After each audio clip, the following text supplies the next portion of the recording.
In just a moment, X-1. But first... There it is again. Say it with music. Your invitation to 2 full hours of the best live music weekday mornings on NBC Bandstand. This week, Ralph Flanagan's group, plus Russ Morgan and his orchestra, bring you mellow and relaxing tunes. But don't get too relaxed because the 4 lads are back again as Messrs. Music. And Bert Parks, your bandstand MC, keeps you smiling between numbers. It's a great show live all this week on NBC Bandstand. And now, stay tuned for X-1 on NBC.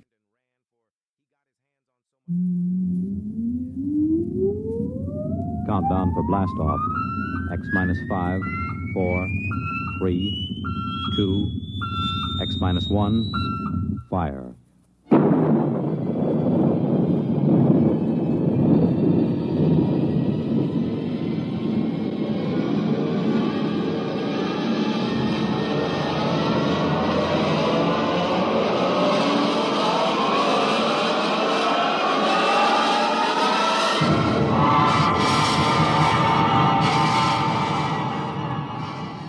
From the far horizons of the unknown come transcribed tales of new dimensions in time and space. These are stories of the future, adventures in which you'll live in a million, could be years, on 1,000 maybe worlds. The National Broadcasting Company, in cooperation with Galaxy Science Fiction Magazine, presents X-1.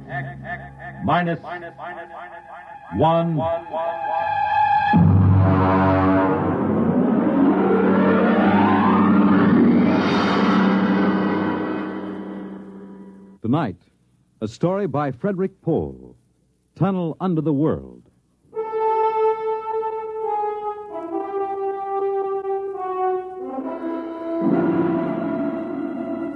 On the morning of June 15th, Guy Burkhart woke up screaming.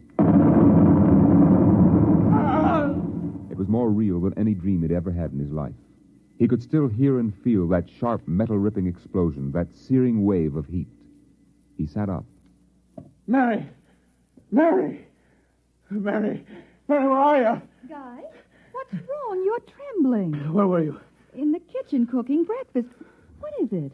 Oh, a dream, I guess. An explosion. Did you say an explosion? Yes. But that's the dream I had. What? I dreamed there was a big explosion and then something sort of hit me on the head. Holy smokes. Maybe there really was some sort of explosion and it started us dreaming. Well, there'll be an explosion down at your office if you don't hurry and get to work.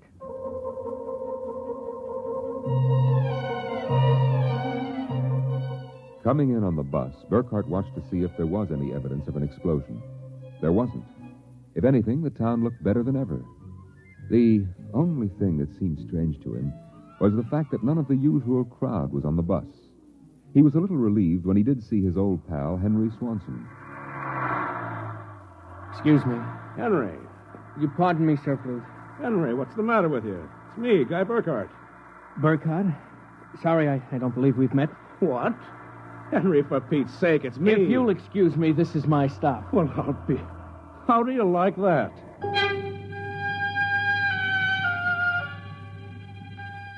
Guy Burkhart got off in front of the gigantic Controchemical building and took the elevator to the 98th floor, where he had worked in the accounting department for 12 years.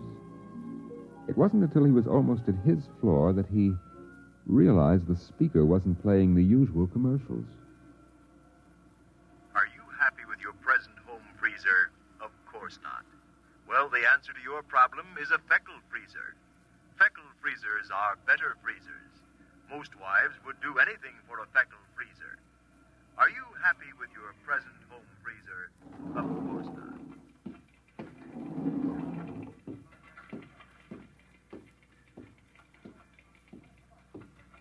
Good morning, Miss Orne. Good morning, Mr. Burkhart. A new hairdo, I see. Well, yes. Do you like it? Makes a lot of difference in your appearance. Is Mr. Barth in? Why, no, sir. He had an appointment with Mr. Dorchin at the advertising agency. Today? But today's the 15th of June. He has to sign the quarterly statement. He said he wouldn't be in. That's mighty peculiar. Yes, sir. Oh, by the way, Miss Horn, What the devil is a feckle freezer? A feckle freezer? There's some new copy on the elevator commercial. Dorchin must have landed another account. Feckle freezers. I really don't know, Mr. Burkhardt. It's a funny day. Can't quite put my finger on it. There's something strange going on. He couldn't shake the thought out of his mind. It persisted all through the day and through dinner. He was still brooding as he and Mary got ready for bed. I guess I'll get a good night's sleep. Coming? I think I'll sit up and read for a while. All right, dear. Good night. Good night, dear.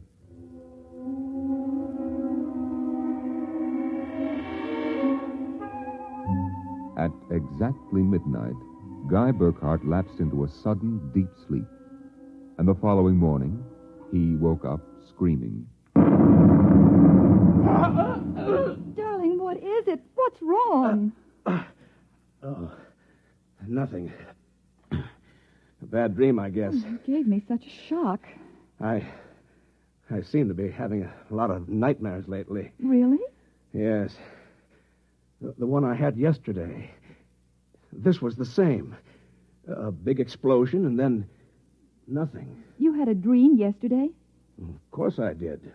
You had the same sort of dream. I? Oh, Guy, you're mistaken. I don't remember dreaming. Mary, you told me. Guy, you're mistaken. But, Mary... Maybe you dreamed I had a dream. Maybe... Yes. I might have done that, I suppose.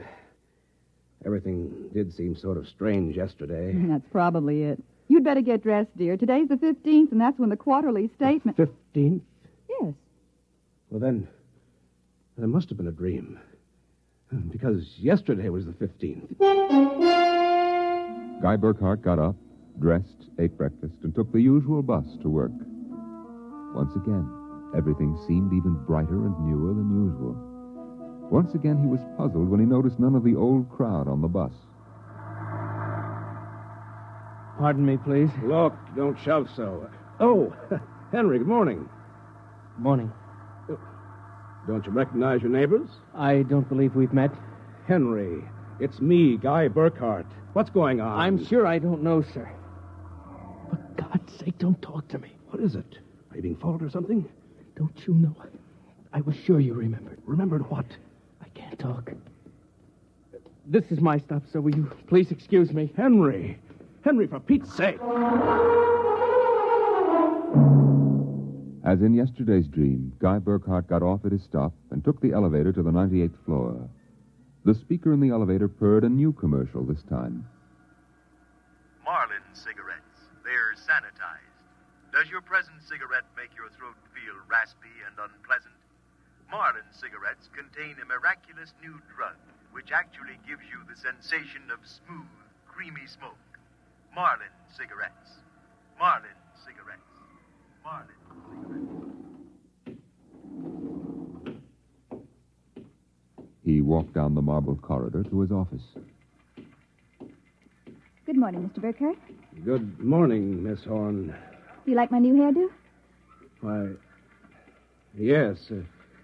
Is Mr. Barth in? No, sir. He had an Appointment with Mr. Dorchin at the agency. I know. You know? I guessed it anyway. And today's the 15th of June, and he won't be here to sign the quarterly statement. And I'm going nuts.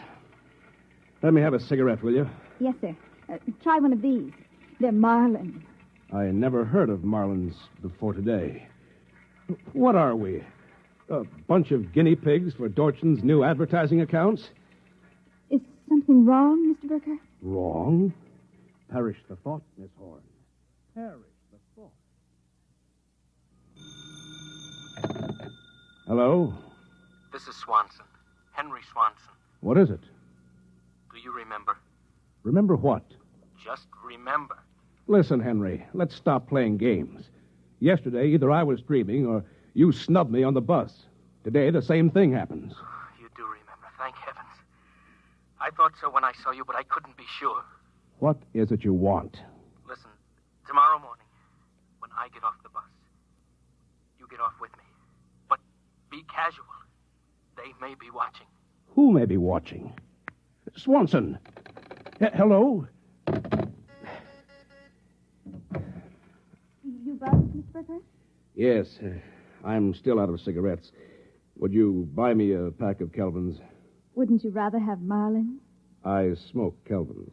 But, Mr. Burkhart, Marlins have that soft, creamy smoke that's so soothing to your throat. You really believe that stuff? It's true. I wouldn't say this, Mr. Burkhart, except that, well, I've gotten to know you pretty well, and I've grown to admire you so much. I see. Would you mind, Mr. Burkhart, if I told you that for months now I've wanted to, well, just comfort you. I know how troubled you've been. You've never mentioned your feelings, Miss Horn. April. My first name is April. That's a pretty name. You see, I do have your welfare at heart. That's why when I see you smoking Kelvins, and I know Marlins are so much better, won't you let me buy some of them for you? I suppose so. Why not? Here, you bring me a carton. Thank you, Mr. Burkhart. Guy. I'll be back.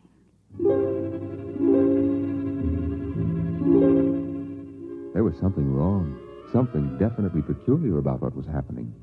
The call from Henry Swanson, the strange behavior of his secretary, Miss Horn, these new products, the dream. Guy Burkhart went home that night feeling like a man in a nightmare. That you, dear? Yes, me. Have a good day. Fair. Oh, before you sit down, would you go down the cellar and put in a new fuse? The switch in the hall closet blew out, and I shut it off. Okay. Supper will be ready in a minute, so don't start fooling around with that old boat hull you've been building. I won't.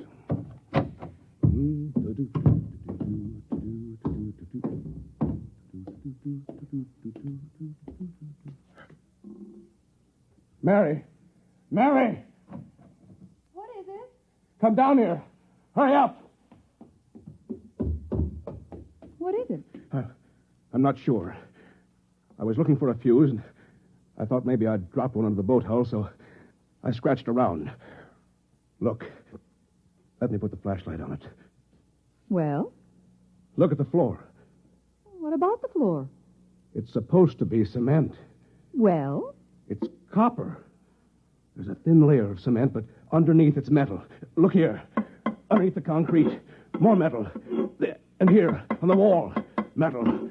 Metal under the floor, behind the walls, every place. Well, I don't really understand. Mary, I know this sounds crazy, but somebody, for reasons I can't begin to guess, has taken this house and replaced it with a clever imitation. Guy. I know it sounds insane, but take a look. That bracing on the beams. That isn't the bracing that was always there. Oh, you're imagining. I am not imagining. Mary, I'm going to look around for a little more. Well, your dinner will be ready. Save it for me. There are a couple of things I have to figure out.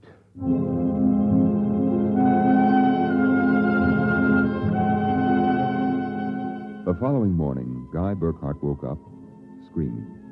He dragged himself into the kitchen where his wife Mary was preparing breakfast and discovered it was still June 15th. Mary, listen. Guy, what is it? You're trembling. Mary, the dream. Dream? About the explosion. The same one we've been having. We? I didn't dream about any explosion. You did. Why are you covering up? Covering up, Guy? What's happened to you? It happened. It happened. What? Where's the morning paper? Where is it? Outside the door, I guess. June 15th. Well, you'd better hurry. Today's the day Mr. Barth fills out the quarterly tax return. No, it isn't. What? He won't be there. He'll be at a meeting with the head of the advertising agency. Mr. Dorchin? He'll be there, and Miss Horn will have a new hairdo. And the elevator will be selling some new product. And Swanson... What about Swanson? Swanson. I wonder if it's going to be the same today or whether... Guy, what in the world are you talking about? Nothing. Where's my coat? You haven't had breakfast. I don't want to miss my bus. I'll see you tonight. Guy Burkhart got on his bus. There were the same unfamiliar faces, the same unusually new-looking buildings, the same unusually bright sunshine, and Henry Swanson, pale and furtive. Oh, excuse me, sir. You're quite all right. Do you remember the phone call? Yes. Oh, thank heaven. Get off at the next corner and follow me. Where are you going? There's an excavation for a building about a block down. But make sure you aren't followed. I'll go first.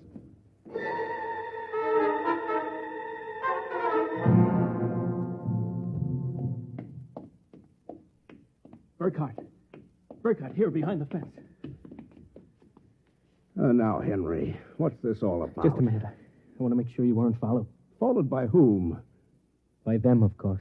And just who are they? I'm not sure. At first I thought perhaps they were Russians. Now I'm beginning to think they're Martians. No humans could have accomplished what they've accomplished. Look, start from the beginning, Henry. What's going on? Burkhardt, peculiar things have been happening to you, right? Yes. A lot of your friends are missing. Your house seems changed. Yeah, there's something stranger than that. The date. Today is June 15th. Yet I could swear that yesterday was June 15th and the day before that. Yes, you've got it. It's always June 15th. And you and I are the only ones who know it. But why? How? I'm not sure. I think it's some sort of mass hypnosis or something. Why didn't it work for us? My wife Mary doesn't remember things. Somehow, when it happened, they missed us. We were protected from the full force of the rays or whatever they use. Burkhardt, where were you on the night of the 14th, about midnight? That was Sunday night. Yes. I was down in the cellar, under that boat I'm building. And I was in my dark room developing some pictures. It just doesn't make any sense to me. Russians, Martians.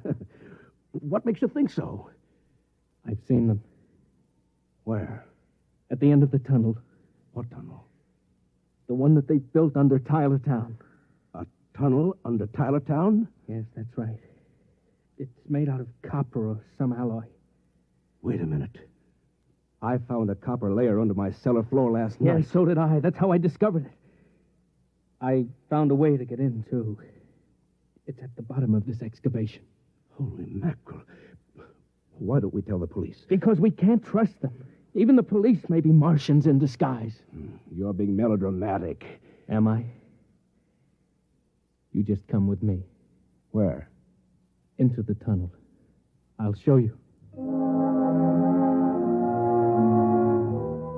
Henry Swanson led Guy Burkhardt to a small hole in the side of the excavation. There he removed a cut-out piece of metallic substance, and they crawled into a dimly lighted tunnel. They walked for what seemed like 2 miles, until Swanson held his finger to his lips. We've got to be quiet now. Henry, this is fantastic. They've got a tunnel right under the whole town. Oh, Burkhardt, you haven't seen anything yet. There's a room a little further down. We'll be able to look through a glass in the door. Is it safe? It's perfectly safe, unless one of them comes along. Now, come on. Here. Look through this glass. Now, just so I know I'm not completely insane, tell me what you see. Good Lord. Well? A tremendous panel with dozens of telescreens. And in front of each, a servo robot. They seem to be computing something. Yes. I've watched them. They're evaluating data from the screens. Evaluating? Why not? Each of them has a part of a human mind, remember that? It's against the law to transfer an evaluating circuit from a human brain to a robot. Burkhardt, whoever is conducting this monstrous experiment is operating far outside the law. Have you gotten a chance to look at the data on those screens? No. No, I've been afraid to go in. There might be a warning circuit somewhere. If we knew what those robots were working on, we could go to the authorities. Well, I'll risk it if you will. It's worth a chance. We're lost anyway. Okay. Open the door.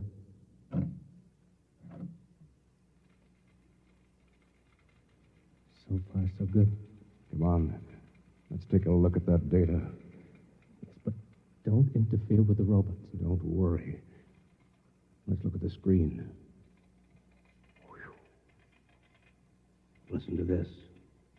Tests in the 47K12 group with Marlin cigarettes pulled 80% using the soft feminine approach. Indications are that an extension of this approach would sell at least 70% nationwide. On the Feckle freezers, the direct elevator pitch pulled only 10%. This should be abandoned and a new series of high persuasion elements introduced. Henry, do you know what this means? I haven't the faintest idea. I don't blame you. It's crazy, but it fits the facts when I think about it. Do you know who's behind this? Martians. Not Martians, Henry. Advertising men. What? I don't know who they are or how they've done it, but somehow they've taken Tylertown over. They've got you and me and 30,000 others right under their thumbs. Hypnosis. Hypnosis drugs. Maybe some kind of ray or something. However they do it, what happens is that they let us live through a single day. During that day, they pour all kinds of suggestions and propaganda into us. At the end of the day, they evaluate the results, see how we've reacted. Then at midnight, they wash the day out of our minds. And the next morning, we start the same day over again with different stimuli. No, I can't believe that. I know it sounds ridiculous, but think of it.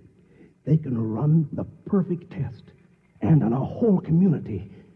Do you know what that means? Suppose one man learned how to influence people 100%. In a year, he could sell us anything from freezers to political candidates. Oh, now, wait a minute. We're guinea pigs, Henry. This whole community is one big test tube for propaganda research. What do we do? Somehow, we get out of this town and get to the FBI. Do you think we can? Yeah, it's worth a try. Come on. Wait. What is it? Look. There's somebody coming down the tunnel. We've got to hide. Quick, behind the circuit box. Shh. Good Lord. It's Dorchin, the head of the agency that does our advertising. Quiet.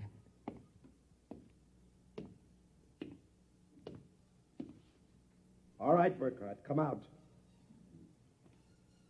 We know you're in this room.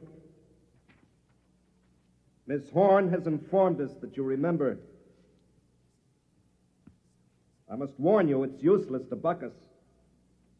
Come out peacefully and let our maintenance crew adjust you properly so you don't remember from one experiment to the next.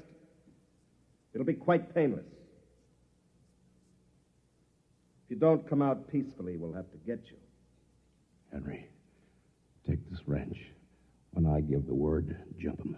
He may be armed. We've nothing to lose. Very well. I'm coming after you. Now!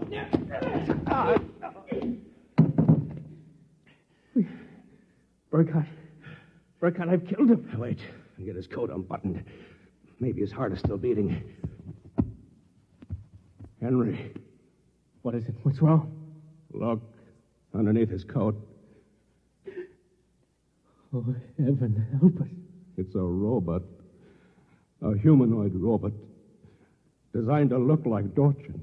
Come on, let's get out of here. Wait. What's that? A loudspeaker. I told you it was useless, gentlemen. Who are you? Mr. Dorchin, naturally. The real Mr. Dorchin. What are you trying to do to us? Merely trying to prevent you from damaging my experiment, gentlemen.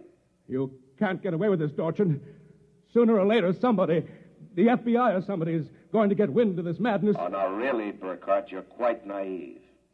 Now, why don't you be reasonable and let the maintenance crew adjust you? If I refuse, I suppose you'll kill me. That would be quite impossible. Oh? You see, Burkhardt, you're already dead. Dead? You're shocked. It's quite true. You and everyone else in this town were killed by premature atomic blast at the Control Chemical Plant. The blast occurred at 7 a.m. on June 15th. That's the last thing imprinted on your minds. That's why you wake up screaming each morning. It isn't true. Oh, but it is. What I and my associates did was take the brain circuits from your dead bodies. We stored them in electrochemical batteries until we had a chance to rebuild the cities and begin our tests. Do you think I believe a fantastic tale like that? I imagine you find it incredible. Of course, we didn't rebuild everything exactly. After all, it only has to last for a single day. June 15th. At midnight, we turn off the power and wash out the memory of the day. You and your friend Swanson, unfortunately, have defective circuits. You'll remember. Burkhardt, it's no use. We're trapped. Please give up. Not me. But what can we do? We can make a run for it down the tunnel. Come on. It's useless, Burkhardt. Keep going. It's useless. Useless. Useless.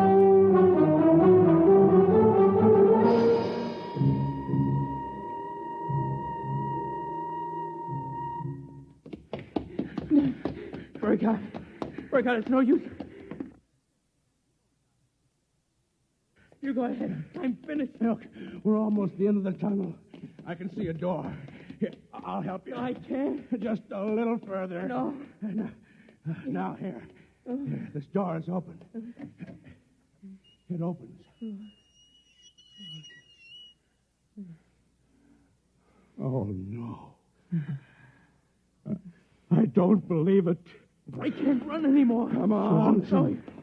You go ahead. Look. I'm finished. Look, we're almost at the end of the tunnel. They were I can see a standing door. on a ledge, Here, smooth, I'll help you. finished I metal. can't. Just At a their little feet, the ledge further. dropped away into a chasm so deep Now, they could here. not see the bottom. This door is open. Beyond was only a glare so bright that their eyes could not stand to look into it. And yet, just beyond the limit of their vision, something towered. Something so huge it was almost inconceivable. Something... Burkhardt, Yes? this is Dorchin. Now, do you understand why it's useless? The great looming figure moved closer. It seemed to take shape now, and yet it was so gigantic as to be unbelievable. It came closer. The glare was partially blocked, and then Guy Burkhardt knew that the towering shape was none other than Dorchin himself. You see how I did it, Burkhardt? I took your brain circuits and had them reduced so they could be transferred to tiny humanoid mannequins. That's what you are, Burkhardt. A tiny miniature of yourself.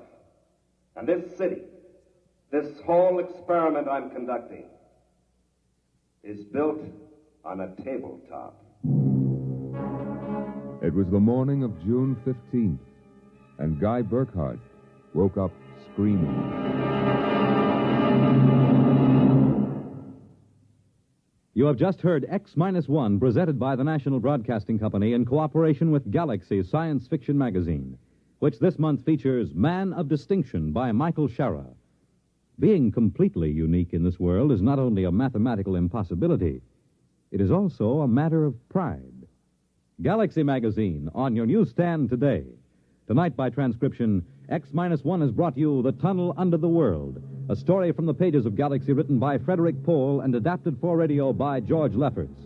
Featured in the cast were Norman Rose, Dean Almquist, Amy Siddell, Elaine Rost, Bob Hastings, Ken Rapif, and Larry Haynes. Your announcer, Fred Collins. X-1 was directed by Scott Buckley and is an NBC Radio Network production.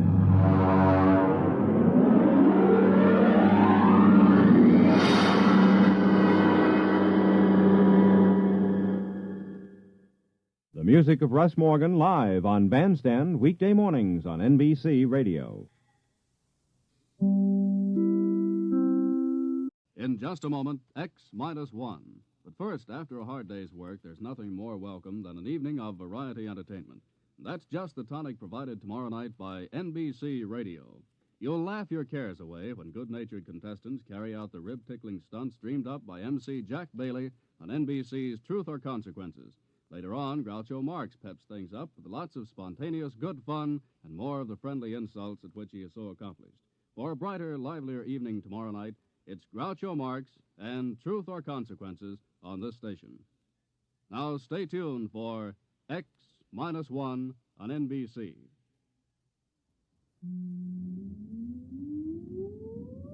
Countdown for blast-off. X-5, 4, 3, 2, X-1, fire.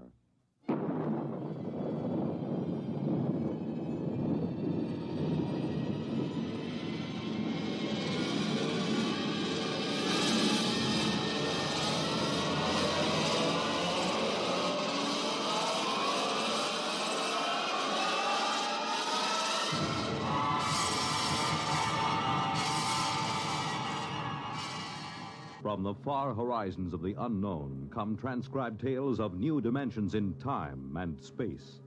These are stories of the future, adventures in which you'll live in a million, could be years, on 1,000 maybe worlds. The National Broadcasting Company, in cooperation with Galaxy Science Fiction Magazine, presents X minus 1.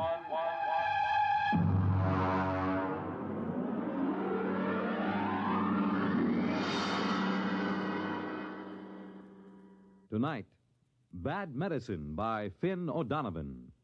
But first, farmers know they can't stop storms, floods, or droughts from ruining a crop. But they can make sure things like that can't ruin them by investing in United States savings bonds. Not only farmers, but over 40 million Americans in all sorts of jobs own 40 billions of savings bonds. And why? Because savings bonds are the easy way to start saving and to keep saving. And the money you invest in savings bonds mean protection now and ready cash when you need it in the future. Improving the farm, sending the youngsters to college, or planning your own retirement. These are the big things you can be ready for with savings bonds. And besides offering you a safe investment, each Series E savings bond pays you back $4 at maturity for every $3 you invest. Yes, you earn extra dollars while you save, so start saving now. For the big things in your life, be ready with United States savings bonds. And now, on with our story.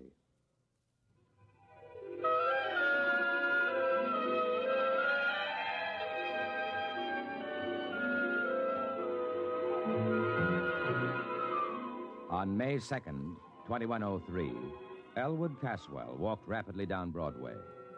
It was a gentle, misty spring day, and the air held the smell of rain and blossoming trees. But Elwood Caswell didn't smell the rain and the trees. He just gripped the loaded gun he had in his pocket. He didn't want to use the weapon, but he was certain that he would. This was justifiable.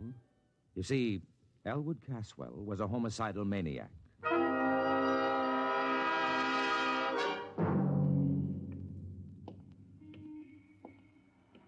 Why shouldn't I kill him? Hey, look out, will you? Oh, sorry, sir.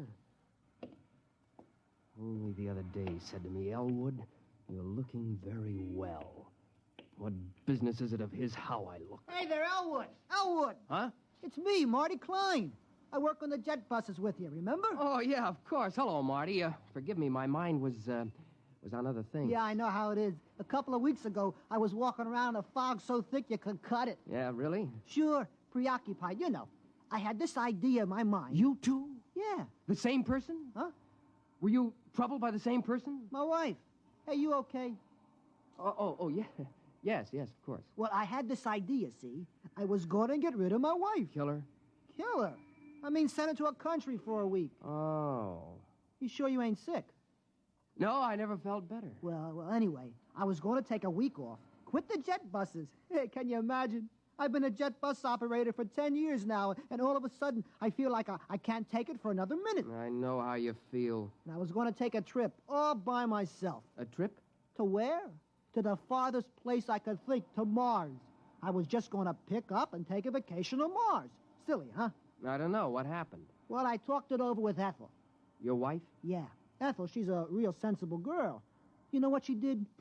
No, am I supposed to? Well, Ethel went right down to that home therapy appliance store, and she says, you got a home therapy machine that'll cure my husband of this idea he can't stay on the jet buses? I've heard that those machines aren't perfected. They got him licked now. So, okay, she describes the trouble, and next day they deliver this thing, and boom, I plug it in, see? And? And a voice talks to me. It starts asking me questions. Yeah, what kind of questions? All kinds. Things I wouldn't even tell my own mother. You told the machine? Why not? It's only a machine. Yeah, I see your point. Well, then the machine starts to tell me a few things. And before I knew it, inside a week, I'm cured.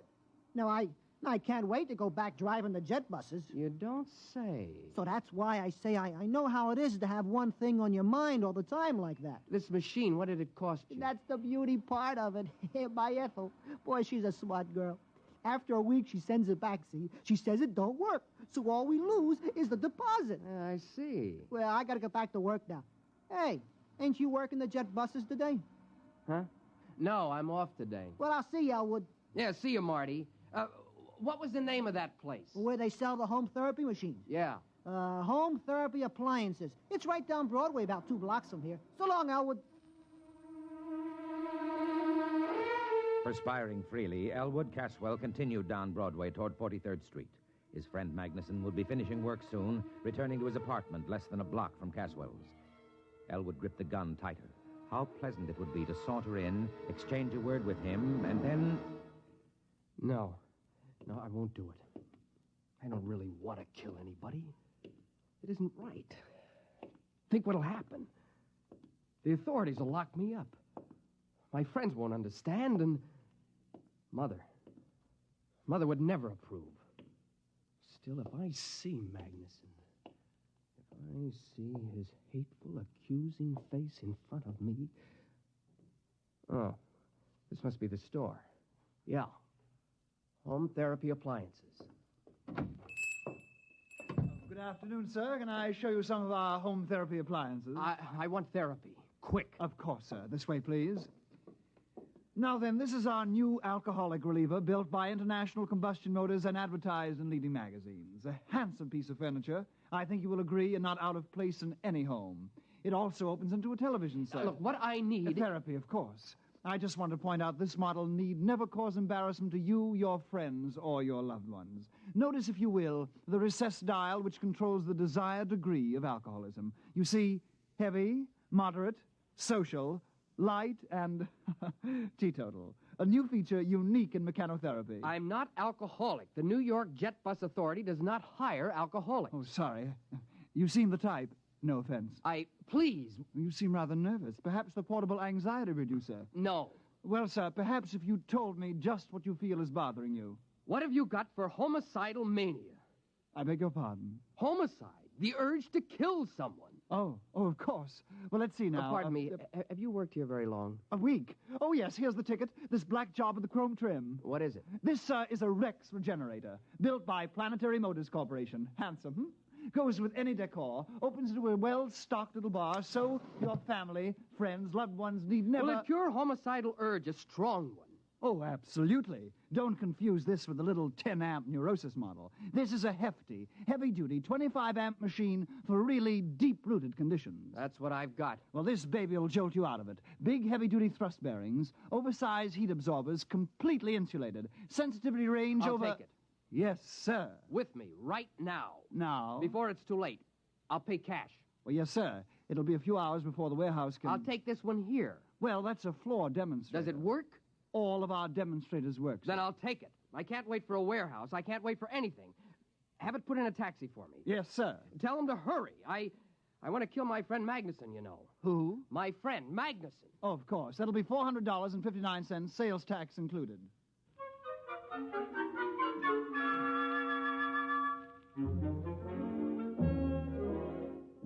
After Elwood Caswell left the store, the clerk, whose name was Haskins, smiled to himself and lighted a cigarette.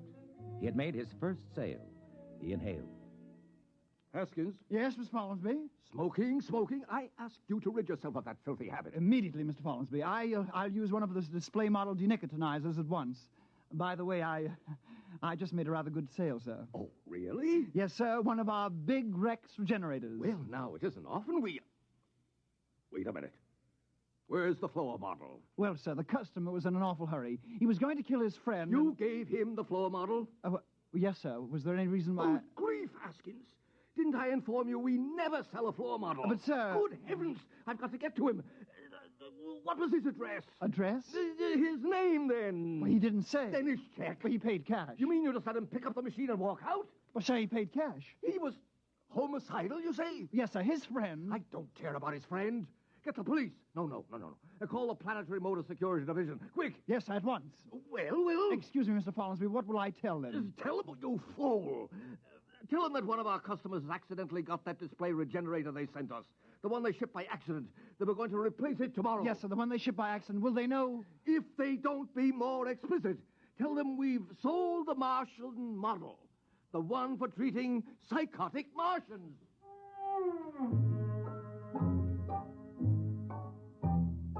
Meanwhile, Elwood Caswell had returned to his apartment and lugged the big black Rex regenerator into his living room. He put it down near the couch and studied it carefully. He was right. It does go with the room. Now then, let's see those instructions. Place regenerator near a comfortable couch. All right. Plug in machine. There. Affix contact band to your forehead. That's all there is to it. Just turn on the machine and it will do the rest. There will be no language problem since your regenerator communicates with you by direct sensory contact, patent pending. Well, that seems easy enough.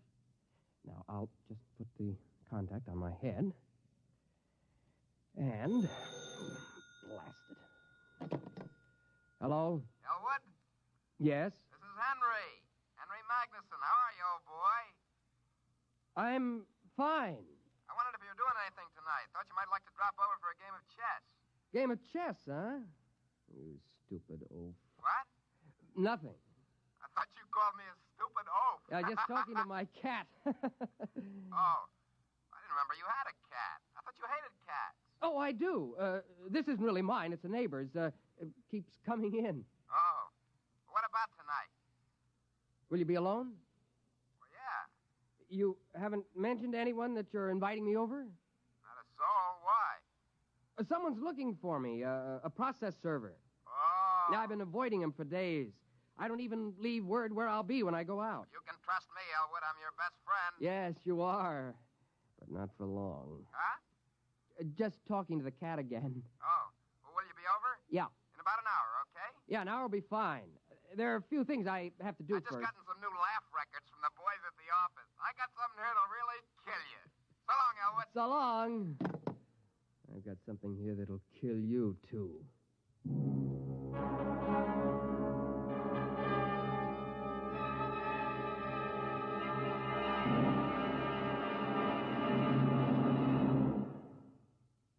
X-1 will continue in 1 minute. Each of us has a personal reason for wanting to see cancer conquered. Steve Allen would like to tell you his. I have a wife and 3 wonderful kids. And when I think about cancer going to strike 1 American in every 4, well, that's more than enough reason for wanting to see it conquered. I know that some people don't even want to think about cancer. But pretending it's not a threat, doing an ostrich routine, isn't going to get us anywhere. We've got to stand up to it and fight. We can fight, each and every one of us. Through the American Cancer Society, we can be part of the battle that someday will beat cancer once and for all. That day will come, but you and I have got to help. How about it? Thank you, Steve Allen. Remember, fight cancer with a checkup and a check. See your doctor once a year for a checkup. It's your best cancer insurance. And to help conquer cancer, send a check to your unit of the American Cancer Society. Make it generous. And now, on with our story.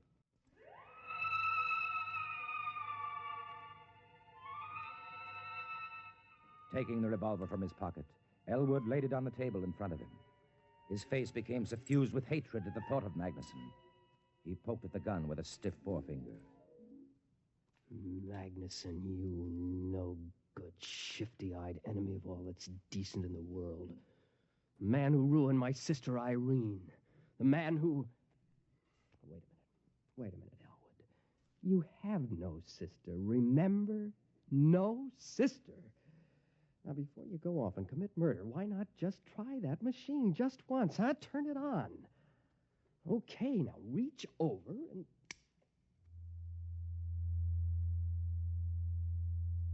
Good afternoon, Elwood. I am your mechanical therapist. You may call me Gloop. Gloop? You seem surprised. It is a perfectly common name here on this planet. Gloop, of course. I've heard it many times. Now then, I am scanning the material in your preconscious with the intent of synthesis, diagnosis, prognosis, and treatment. Yes? I find... This is a most unusual case. Really? I thought it was simple homicidal mania. There is, of course, no such thing. You are obviously hallucinating a set of symptoms, nonsense syllables to enable you to avoid the real problem. Oh? A most unusual set of symptoms, I must say. Your pilot light seems to be fading. My light is not fading. I am merely trying to relate your symptoms to proven theory. Well, as long as you know what you're doing. Mechanotherapy is an exact science, Elwood. It admits of no significant errors. We will proceed. Good. First, the word association test. Fire away. I will proceed to give a word. You answer with the first thing that comes to your mind. Ready? Ready. House. Home. Planet. Earth. Just musing. Now, Fleeful. Fleeful? Fleeful. That sounds like a Martian word. Just give me a response. Fleeful, Okay. I can make 'em up, too. Marfouche. That's a pretty good one, huh? Made it up in the spur of the moment. Marfouche is very significant. It is a corruption of the Martian concept of fush klib. Very significant. I don't know any Martian words. Aha, noteworthy. We will proceed. Loud. Soft. Green. Mother. Thanagoyas. Pathamathanga. How's that one? Arides. Nexothesmodrustica. Top that. Katith a snowhell gnoptices. Okay. Rigamaroo, Kalamazoo, Iggity Bibbity Boo. Good. It fits the pattern. Pattern? Your neurosis. I can diagnose it now. Go on. You have a classic case of theme desire, complicated by strong dwarkish intentions. I could have sworn I was homicidal. The term has no referent. It must be rejected as nonsense. Now, if you'll just settle back on the couch, we'll proceed.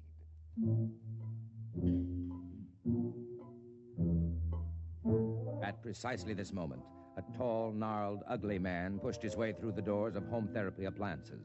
His clothing, unpressed and uncaring, hung on him like corrugated iron. When the clerk, Hoskins, approached him, he flipped back his lapel to show a small silver badge underneath. Sir? John Rath, Planetary Motor Security Division. Oh, yes, sir. Mr. Follinsby, Mr. Follinsby. Yes, sir. Hello, Follinsby. Mr. Rath, Well? So far, we haven't a single lead. You certainly never mentioned his name? Oh, yes, sir. Now think. Is there anything significant? Is it serious, Mr. Rath? Mr. Follinsby, this man is homicidal. Won't it treat him? Homicide is unknown on Mars. It'll treat him for the most likely Martian sickness. What would that be? Theme desire, Mr. Follinsby. Theme desire? It's a Martian illness in which the victim feels cursed by the tree-like nourishing parent, although, of course, Martians don't have parents in the ordinary sense. Well, Haskins? I remember one thing. He mentioned he was a jet bus operator for the New York Jet Bus Authority. Ah. One other thing. Yes? I believe, yes, he was alcoholic.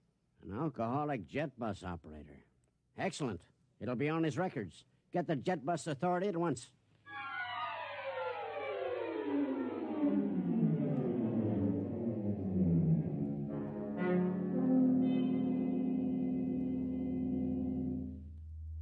But surely, Elwood, you remember your Gorisy. No. Tell me then about your juvenile experiences with the Thorastrian fleet. Never had one. Complete blockage. My father... There is no such thing, of course.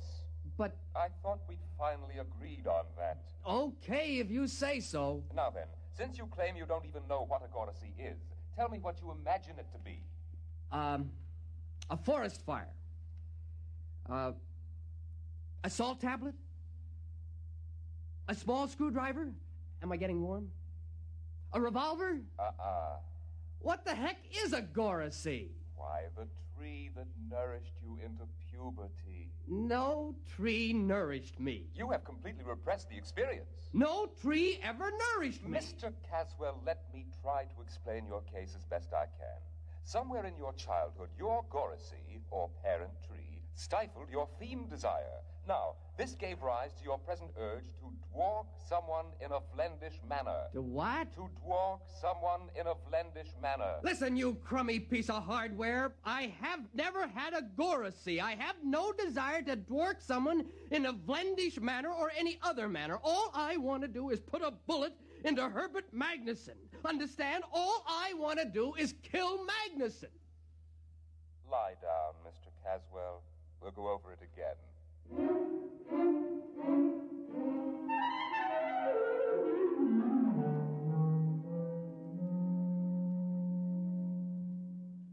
My dear man, I'm not trying to insinuate that the Jet Bus Authority hires alcoholics. If you will just... Any luck? It's a dead end. Now, Haskins. Yes, sir. A man's life may be at stake here. Now, think. Was there anything else this fellow said to you? Anything? Well, he did mention the name of his friend. Of which friend? The one he was going to kill. The one he... Why didn't you say so? Now, what was it? Magnuson. You sure? That's it. He said, I'm going to kill Magnuson. You know, just casually like that. Follinsby, see if there's a Magnuson in the Manhattan phone book. Now, hurry it up.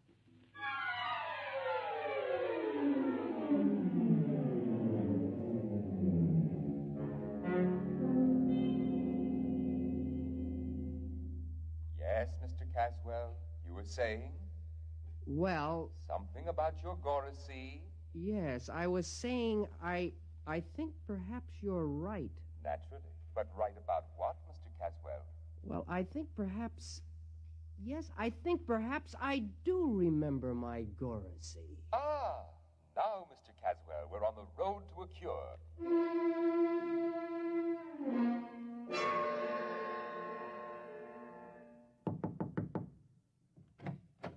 Mr. Magnuson? Yes?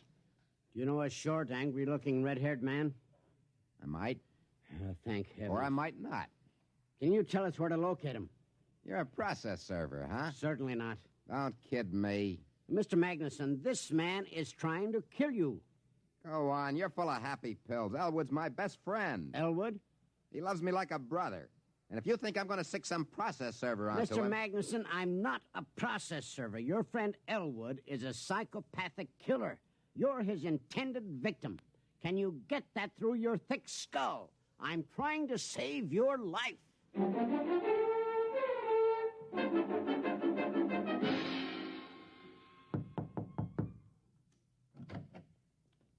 Yes? You're Elwood Caswell? Yes?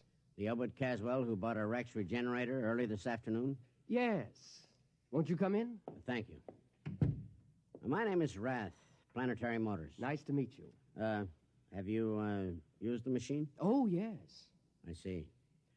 Mr. Caswell, I don't know how to explain this, but we made a terrible mistake. The regenerator you took was a Martian model for giving therapy to Martians. I know. You do?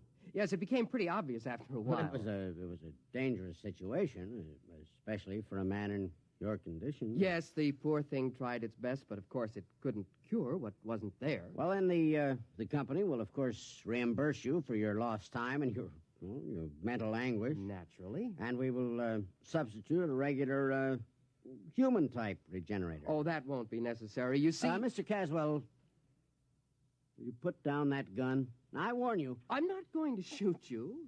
I merely want to turn this gun over to you. You do? Yes, I'm not going to shoot anybody. You mean that... The machine's attempt at therapy forced me to reappraise my whole self. There was an insight during which I was able to get rid of my obsession. You no longer want to kill your friend Magnuson? Kill Magnuson? Why, I haven't the faintest urge. Well, I must say, then, that it worked out for the best. I'll get back to the store and have him pick up this machine in an hour. And, well, sir... don't forget to take this gun. I won't need it. Of course. Well, nice to have met you, sir. Good evening. Good evening.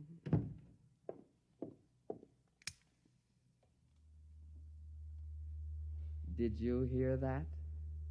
He asked me if I still intended to kill Magnuson. Magnuson, that inhuman monster who cut down my Goracy. Magnuson, the man who even now is secretly planning to infect New York with abhorrent fiend desire. Am I going to kill him? Oh, no. I wish him a long life, a life filled with the torture I can now inflict on him. Kill Magnuson? Oh, no. I'm going to start right now to dwork him in a vlendish manner.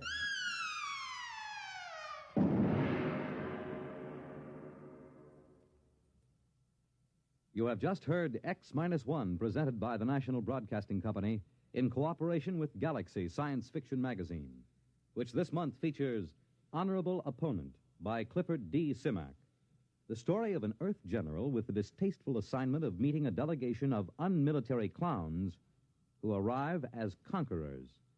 Galaxy Magazine, on your newsstand today. In a moment, tonight's cast and a preview of next week's exciting drama.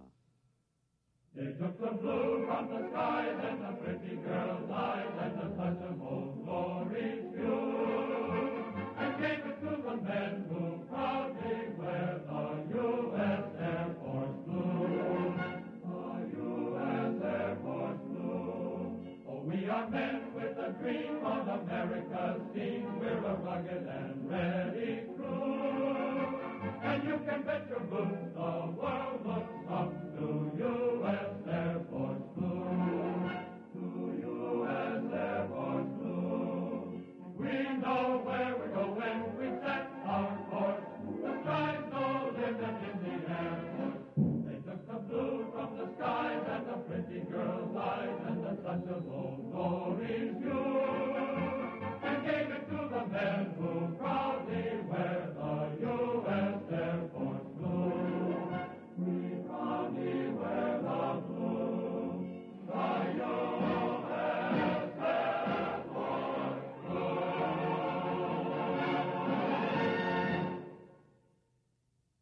Tonight, by transcription, X-1 has brought you Bad Medicine, a story from the pages of Galaxy written by Finn O'Donovan and adapted for radio by George Lefferts.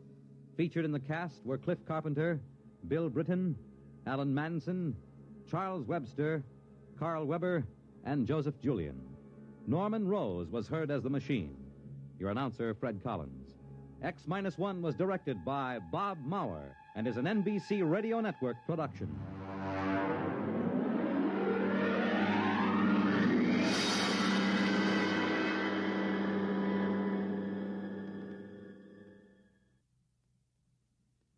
Weekday, the companion and advisor to America's women, offers a new informative series on childbirth.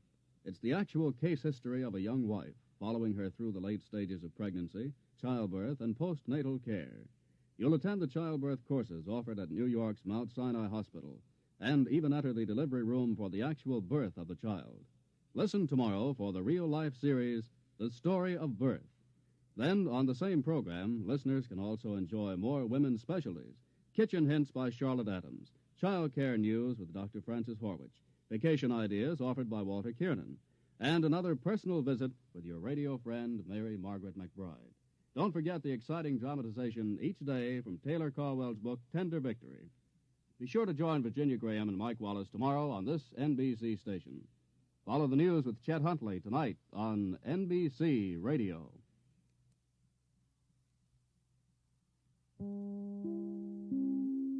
In just a moment, X-1. But first, some of the funniest situations you've ever witnessed occur every Wednesday night when the devilish imagination of MC Jack Bailey gets to work on NBC's Truth or Consequences. You won't believe it until you hear it, so listen in tomorrow. Then another laugh session is in store later on with the wise and witty Groucho Marx as he and contestants play You Bet Your Life. While the melodic note in your Wednesday evening schedule is music and fun on Airtime with Giselle McKenzie.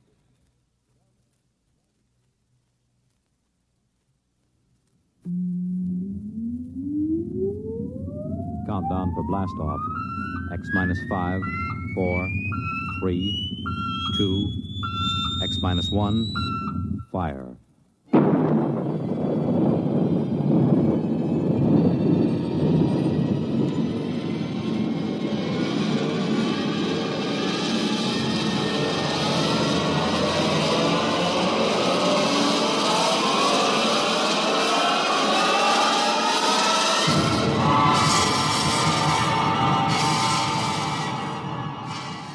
From the far horizons of the unknown come transcribed tales of new dimensions in time and space.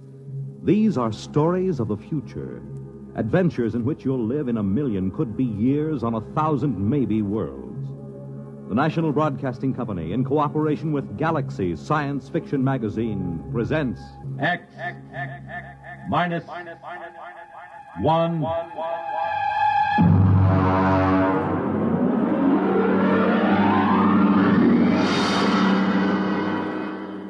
Tonight, the Mark Clifton story, Star Bright.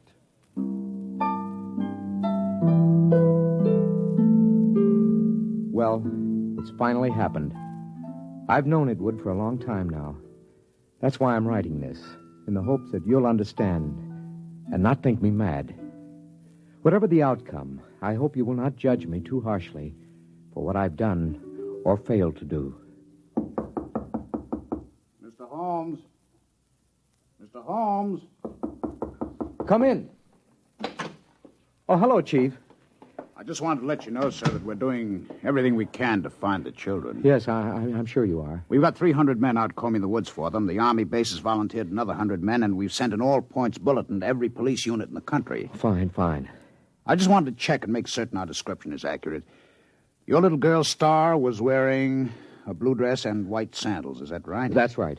And she is how old? 6 years old. And the little Howell boy, how old was he? 7, I believe, yes. 7. Uh-huh, thank you.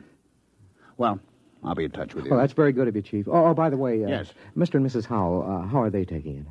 Well, they're pretty upset, naturally. Mr. Howell, he's out with the men searching. Yes, I know. Mrs. Howell's in the car outside. Ruth is outside? Why didn't she come in? Well, she said she'd rather not. Oh, I see. Do you, Pete? Well, Mrs. Howell, I thought... I decided to come in. I'm not going to sit on my feelings any longer. Now, Mrs. Howell... No, I have to say this. Pete, Bill and I have been your neighbors for almost a year now. Our children have been almost inseparable. I know that. Then how can you just sit here writing letters when they may be lost somewhere or in trouble? Why aren't you out with Bill and the rest of them searching? I can't. Ruth, I know how you feel. Please try to understand. I intend to help find Bobby and Star, but I must do this first.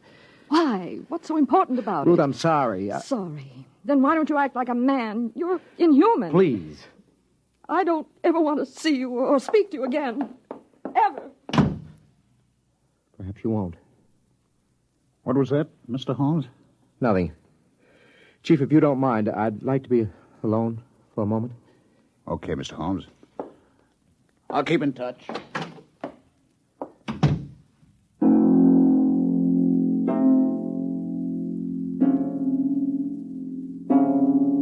How can I tell them? How can I make them understand? I write this to you because they must be made to understand somehow, but I have to begin at the beginning.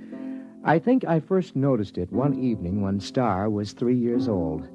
I was in my reading chair going over some work. Star was sitting on the floor in the circle of light with her blunt-nosed scissors and scraps of paper. Her long silence made me glance down. And then we glue this together, put a line here and there. Star? Like that. Star? What is it, Daddy? Can I see what you've made? Uh-huh. Well. It's quite a coincidence. What? You know what they call a piece of paper joined together with a half-twist like this? Nope. It's called a Mobius strip. You mean somebody already made one? A man named Mobius, mathematician, long time ago. Did he know you can put a line on it like that so it has one side all joined? Yes, he did. Someday I'll tell you what it means. Now do it. What? Tell me about a Mobius strip. Very complicated. Then read me about it. Oh, you wouldn't understand, honey. Read me anyway. Okay, young lady. But I warn you, it'll be like one of those nonsense rhymes. At least, I hope it will.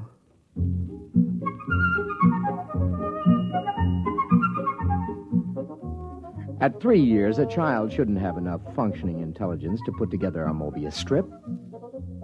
I'd known for some time now that Star was an exceptionally bright child. Just how bright, I had no idea. Not until I began to read to her from an advanced physics book, The Theory of the Mobius Strip. To the power of infinity. Now then, are you sufficiently mixed up, young lady? Daddy, you know what? What? You read too slow. You say a word, then I think a long time, then you say another word. Oh, I see. Just what would you have me do about it? Well, Teach me to read. Then I can think as quick as I want. The word is quickly. It's an adverb. Oh, Daddy, really? You pick on such unimportant things. I want to learn to read. Okay. When would you like to begin? Right now, tonight.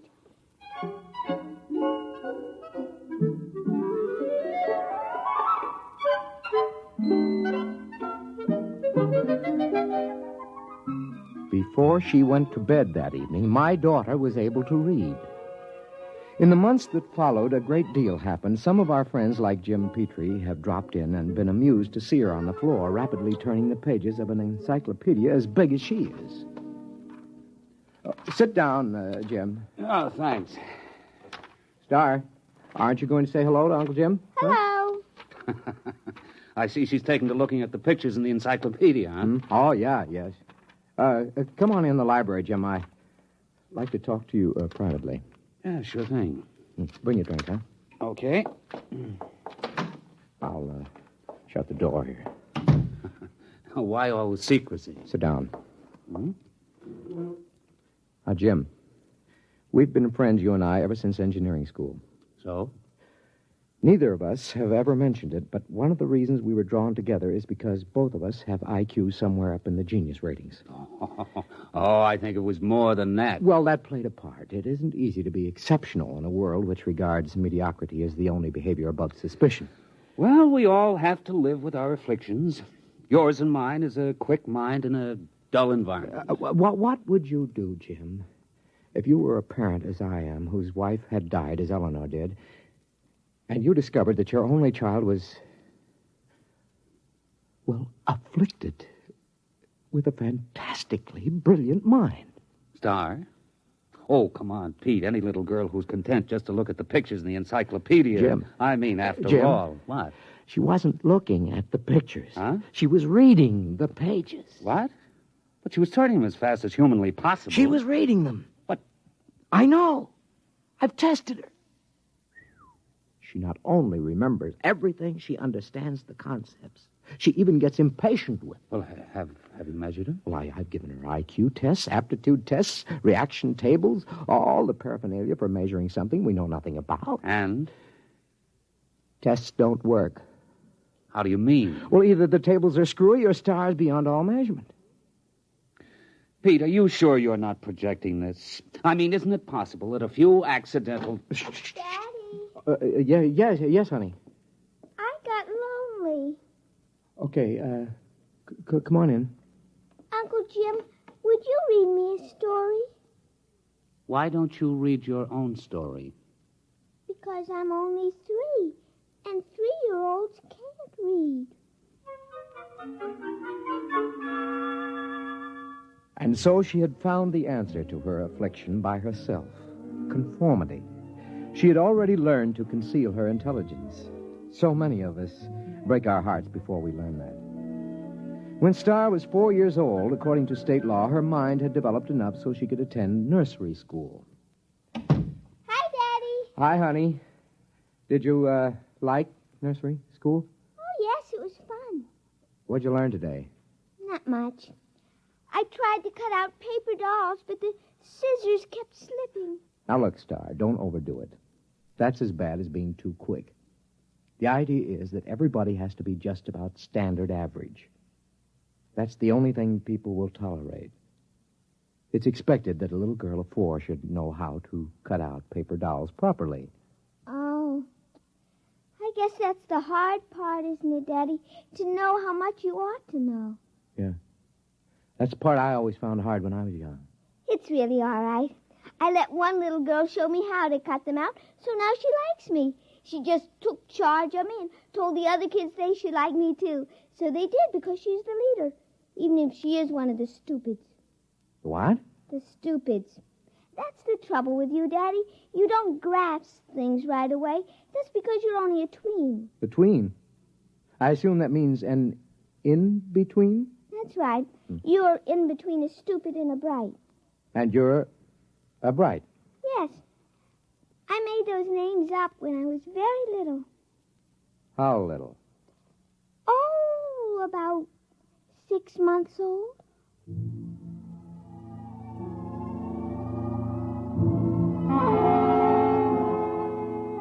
thoughts began to whirl around in my head after that one.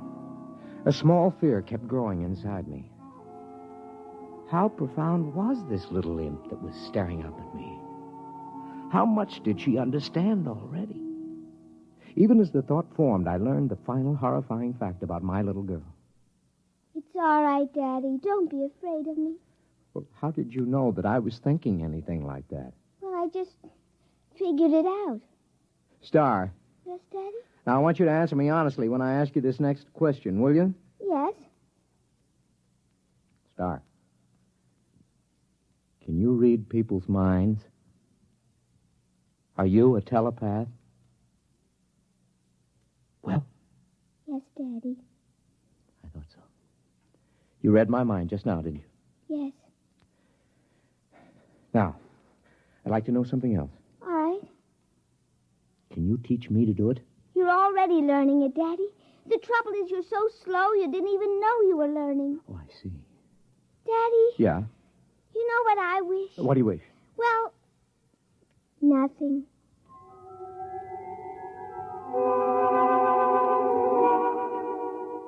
All the same, I knew exactly what she was wishing. She was wishing for a companion whose mind would match her own. You see, I was becoming telepathic. Just a minute. Well, hello. Is your little girl home? Yeah, she's upstairs. Who are you? I'm Robert. Robert who? Robert Howell. My mother and father moved next door yesterday. Oh, well, come in, Robert. I'd like to play with your little girl. How'd you know I had a little girl? Oh, I just know. I see. And how old are you? I'm 6. Well, I'll ask Star to come downstairs. I'm sure she'll be glad to see you. Yes, she will. Tell me, Robert, are you a tween or a bride? Oh, I'm a... What did you say, Mr. Holmes? Nothing.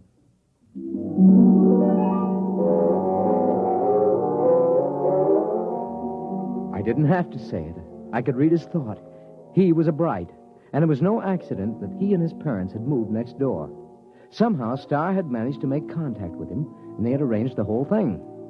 A father is prepared to lose his daughter eventually, but not so soon, not so terribly soon. Coming. Oh, hello, Ruth. Something wrong? No, I was just looking for Bobby. I thought he was over here playing with Star. Well, I thought they were over at your place. I don't understand it. I've noticed that they've been disappearing for a couple of hours almost every afternoon. Well, I suppose they'll turn up again. They know better than to cross the street by themselves. They're too little for that. If they come here first, tell them to come over and have some milk and cookies. Yeah, I'll do that. Oh, by the way, this must belong to your Star. Oh, what's that? Oh, some sort of coin or medal or something. I found it out in the backyard after Star and Bobby were playing. It looks brand new. Let's have a look. Oh, is something wrong? Did you say you found this in your backyard? Yes. What is it? I don't know. Well, I've got to get back. Bill will be getting home for dinner soon, so see you later. Yes.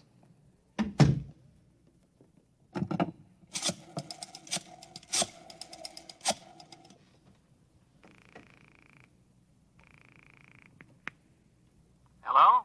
Jim, Yes. do you have a portable spectrophotometer?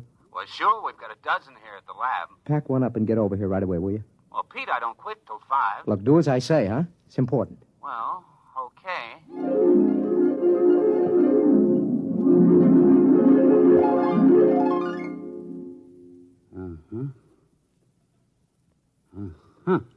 Well? Let me check the amount of radioactivity again. You've checked it 4 times. That's about it. Okay. What's your opinion of this coin? Well, first of all, let me say this. It's the real McCoy. And? Also, it doesn't exist. Makes sense. Look, Pete, that coin is pre-Egyptian. It's hand-cast. It's made out of one of the oldest bronze alloys, one that was lost 4,000 years ago. So it's 4,000 years old. It is and it isn't. What do you mean? Listen, Pete, old coins show wear. The edges get rounded with handling. The surface oxidizes. The molecular structure changes, crystallizes. Pete, this coin is authentic, and yet it's brand new. It might have been struck off yesterday. You realize, of course, that that's impossible. Where'd you get it, Pete? I don't know. I think the kid's got it. Star? Yes. How? I don't know. I'm almost afraid to think. Well, why not ask her? She isn't around. She and Robert are off playing somewhere. Well, do you know where? No, Oh, Jim, it's just too fantastic. It isn't possible. I haven't said a word. I know what you're thinking. As a matter of fact, I was thinking something fantastic. How did you guess? I just guessed. Jim, let's find those kids right now. Okay. Star. Robert. Let's try the playroom. Star. Robert. Not in here. Let's try back here. I hear something. What? Pete, it's coming from the room we were just in. That's impossible. There's no place they could have hidden. I'm going to open that door. Peekaboo, Uncle Jim. There they were, in the middle of the playroom, holding hands, a little shamefaced, a little defiant. Star, Robert, where have you been? Now, I know you weren't in this room a few seconds ago, and there are no windows you could get through.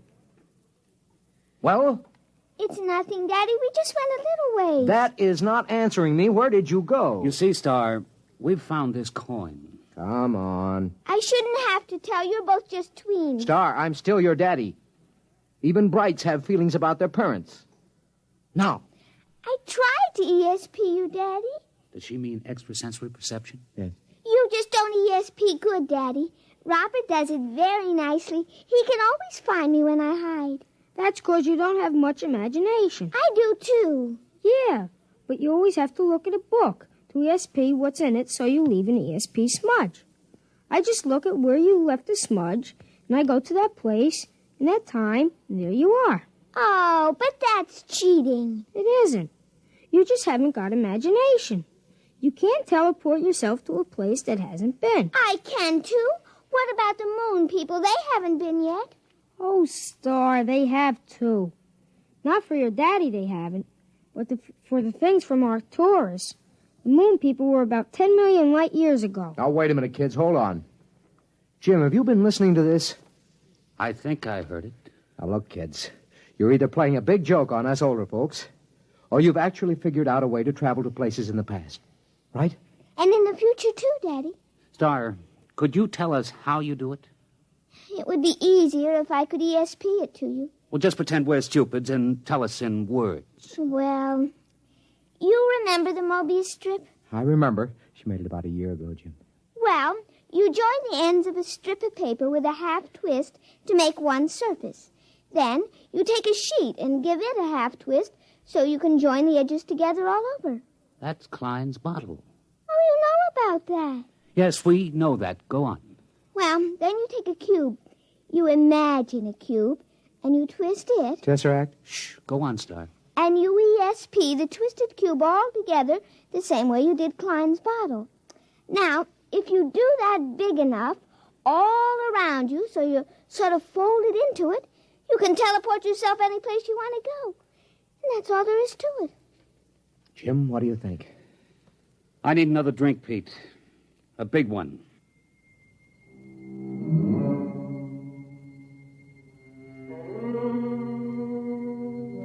That's all there was to it. The line, the plane, the cube, those were Euclidean physics. The Mobius strip, the Klein bottle, the twisted cube, those were Einsteinian physics. Well, I was pretty advanced in both, but I'd have to do some heavy thinking to really grasp it. Meanwhile, the two little kids stood there staring at us. Star, Robert, can you tell us some of the places you've been? All over, Uncle Jim. The Romans and the Egyptians and places like that. Is that how you got the coin? Uh-huh, I found it. It wasn't stealing, was it, Daddy? I just found it in the dirt. We'll skip that for a minute. What about going to the future? There isn't any future, Mr. Holmes. What's that? It's kind of hard to explain. Even Star doesn't get it. Oh. Well, when she gets to be 6, like I am, she'll probably understand. Well, try to explain it to me. Well, it's all connected, just like the Mobius strip. If you go far enough, you'll get back to where it starts again. You start with the cavemen, then us men, then atomic men, the moon men, planet men, star men, and Brights. Only somehow... What? The Brights got off the strip. We haven't been able to find them any place in time. I'd sure like to know how they got off and where they are. Now, look, kids, this kind of thing can be dangerous. You might be eaten by a dinosaur or something. Oh, we just ESP ourselves right out of there. Well, anyway, I don't want you leaving this part of the time strip. Not again. Daddy. Now, I may be just a tween, but I'm your father. I always mind you, Daddy. Yeah? What about going off the block? But, Daddy, we didn't cross a single street. Nevertheless... Pete, think of what you're doing. Pictures, specimens, recordings. Not only from the past, but from the future. Pete, I beg you. Jim, this is my daughter. But what a contribution. We could be ages ahead of ourselves. No. Star. Robert, I'd like your promise you won't leave present time again. Well? Okay. Okay. All right. Now run along. Robert's mother has some cookies and milk for you. Okay. See you later, Daddy. Beat you there. That was a movement. Jim, I'm sorry. Well, I suppose if I had a daughter... Are you going to report this? And have everybody give me the horse laugh? I may be just a tween, Pete, but I'm not an utter fool. It took me almost 6 months to do it.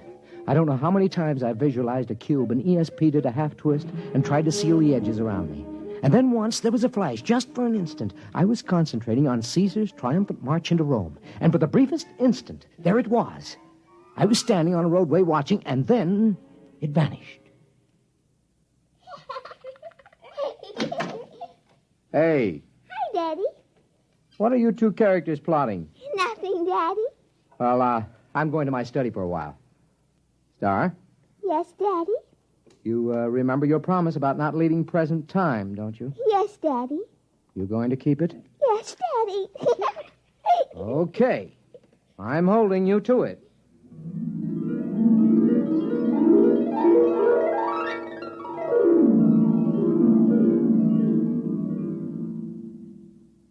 Hello? Hello, Pete. This is Ruth Howell. Yeah? Are the kids there? No? When did you see them last? What time is it? Oh, about 10 this morning, 6 or 7 hours ago. Why? Pete, I'm worried. What's up? Well, they were upstairs in Bobby's room. I was in the living room. Now, I could swear they didn't come downstairs, and yet, when I went up there, they were gone. That was over 5 hours ago. Ruth, are you sure they didn't come down? I was in that living room every moment. Pete, I'm Now, Ruth, don't get panicky. I'm coming right over. Just don't get panicky.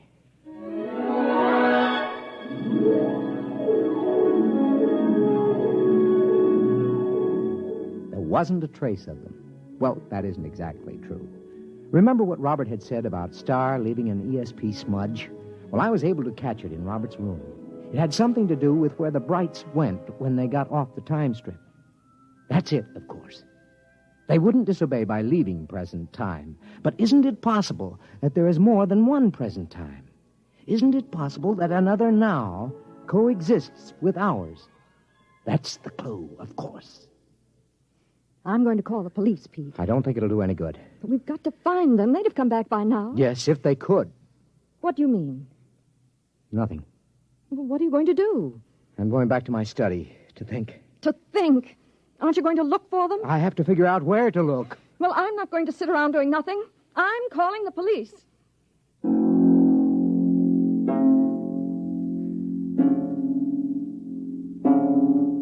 That was this morning. I've been doing some desperate concentrating since then, Jim. I'm writing this down so you'll know. I've already managed to go back to the time of Cheops and ahead to the time when men were navigating to distant planets in a matter of days. But the big job remains. How to get into a dimension parallel with our own at the same time. I figured out that to get the equivalent of a Mobius strip with depth, you must use the supercube, the tesseract. That's what I'm working on at the moment. If I succeed, there is a possibility I may not be able to get back. I hope you will be able to make Bill and Ruth Howell understand. Okay, now if I take 6 cubes and fold them in one another so that every angle is a right angle. Yes, all right, I've got that. And now if in folding, I ESP the tesseract, a half twist around myself. Mr. Holmes? Mr. Holmes, are you in there? Mr. Holmes. We'll have to break in. It's locked from the inside. Mr. Holmes. Pete! Pete, where are you? Pete! That's funny. The door was locked from the inside, but here's his fountain pen with the ink still wet. But he's gone.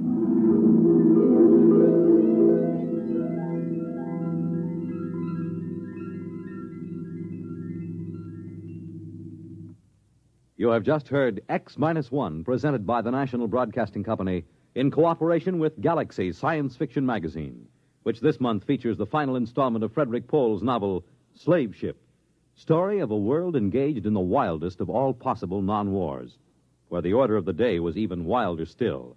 Spare every animal and throw the men to the wolves. Galaxy Magazine, on your newsstand today. Tonight, by transcription, X-1 has brought you Star Bright, a story from the pages of Galaxy written by Mark Clifton and adapted for radio by George Lefferts. Featured in the cast were Sarah Fussell, Lawson Zerby, Bill Quinn, Billy Harris, Ralph Bell, and Kate Wilkinson. Your announcer, Fred Collins. X-1 was directed by Daniel Sutter and is an NBC Radio Network production.